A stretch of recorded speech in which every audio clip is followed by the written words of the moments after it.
Gold trusted gold buyers తాకట్టులో ఉన్న బంగారాన్ని విడిపించి ఈ రోజు ఉన్న మార్కెట్ ధరకే కొనబడును.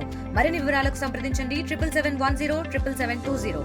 నమస్తే అండి, నేను రాజాం రూరల్ ఇన్స్పెక్టర్ని. సంతకోట మండలం పొనగొట్టవలస గ్రామానికి చెందిన కోడూరు ముత్యాల నాయుడు అనే ఒక వృద్ధుడు అదే గ్రామానికి ఆనుకొని ఉన్నటువంటి ఒక లక్ష్మీనారాయణ అగ్రో ఇండస్ట్రీస్ రైస్ మిల్లో వాచ్మెన్గా విధులు నిర్వహిస్తున్నాడు.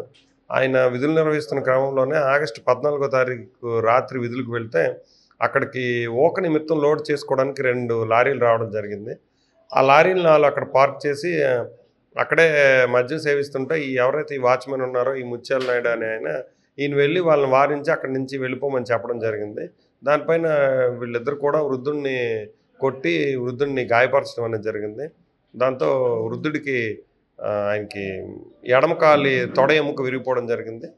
ఈయన హాస్పిటల్లో జాయిన్ అయ్యి హాస్పిటల్ నుంచి ఈయన ఆగస్టు 22వ తారీఖున డిశ్చార్జ్ అవ్వడం జరిగింది. డిశ్చార్జ్ అయిన తర్వాత మొన్న 6వ తారీఖు 6/9 సాయంత్రం చనిపోవడం జరిగింది.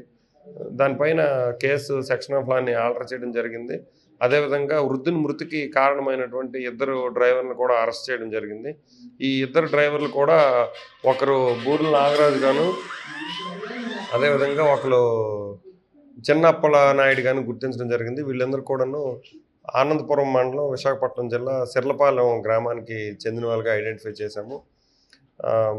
వృద్ధులను కూడా చూడకుండా విచక్షణారహితంగా ఆయనపై దాడి చేసినందుకు వాళ్ళిద్దరిపై కూడా పూర్తిగా చట్టపరంగా చర్య తీసుకొని దర్యాప్తు కొనసాగిస్తాం. Thank you.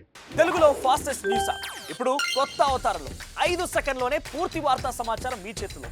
Social media trends మీ కళ్ళ ముందుకే live TV and voice search ఆప్షన్స్తో ఇప్పుడే డౌన్లోడ్ చేయండి. యాప్ లింక్ డిస్క్రిప్షన్లో ఉంది.